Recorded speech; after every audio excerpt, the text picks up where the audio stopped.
Whenever you talk about illegal immigration and the border, there is the conversation about the Mexican drug cartel. More worries that they're using social media to recruit human smugglers. Congresswoman Abigail Spanberger, a Democrat from Virginia, just introducing a bill to crack down on that.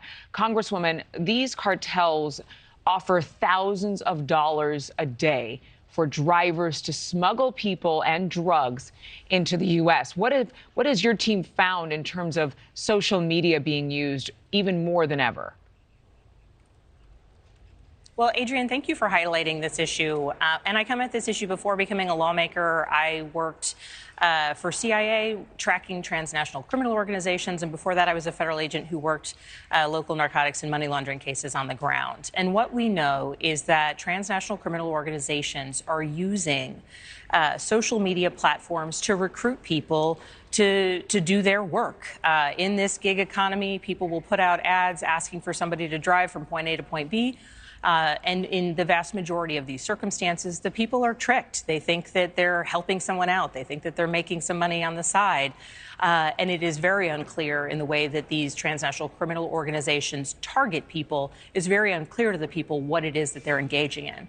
And so what we want to do, and this is bipartisan, bicameral legislation, is ensure that DHS can take action, and social media companies have a role in this. So we want DHS to set up a portal by which social media companies that are endeavoring to try and track these posts down and take them down when they realize what they are, that they can actually submit them via a portal to DHS to help jumpstart those investigations. What would your bill do specifically to combat the use of social media when it seems as though it's this overwhelming issue?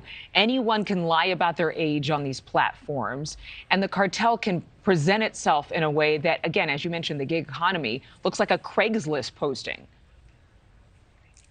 That's right. That's right. Looks like a Craigslist posting, looks like a, hey, can you do me a favor and I'll help you out? You know, and certainly there is plenty of legal commerce, people paying people to move their cars from point A to point B, et cetera.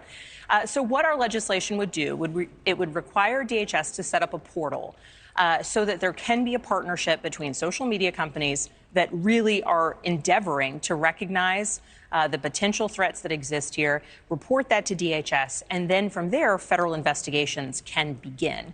We have seen that social media companies have been pretty forward-leaning, have been good about detecting and taking down posts when they realize what it is, but there's no mechanism by which they can really push those on aggressively to the hands of law enforcement. Why is this so hard to tackle? I mean, I remember being a baby reporter like 15 years ago and researching the cartel and seeing how dangerous it is and was, and how teenage American children were being recruited by these cartels to be their runners. And then if something were to happen where another cartel group would retaliate, they became the target of assassinations. I mean, it's just ungodly to think about the things that they're doing on the border. And now you're presenting this, and I'm so grateful, and I'm sure a lot of Americans are. But why has it taken so long for us to see any noticeable change of policy?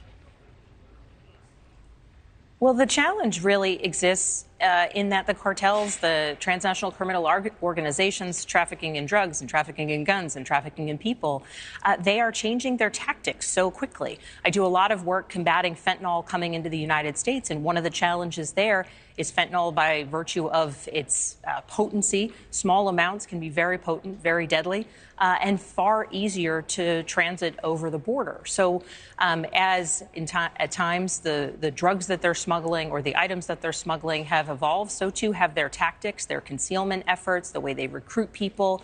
And as they are evolving, so too must our enforcement processes. And that's where Congress can come in and must come in to take action to make sure that Homeland Security has everything they need, that the folks working the border have everything they need to evolve with the threat as these transnational criminal organizations certainly continue to evolve their tactics of recruiting people to support their efforts and their tactics of transporting people, drugs, or guns back and forth across the border. Thank you for watching. Go to newsnationnow.com to find NewsNation on your television provider. And don't forget to click the red subscribe button below to get more of NewsNation's fact-driven, unbiased coverage.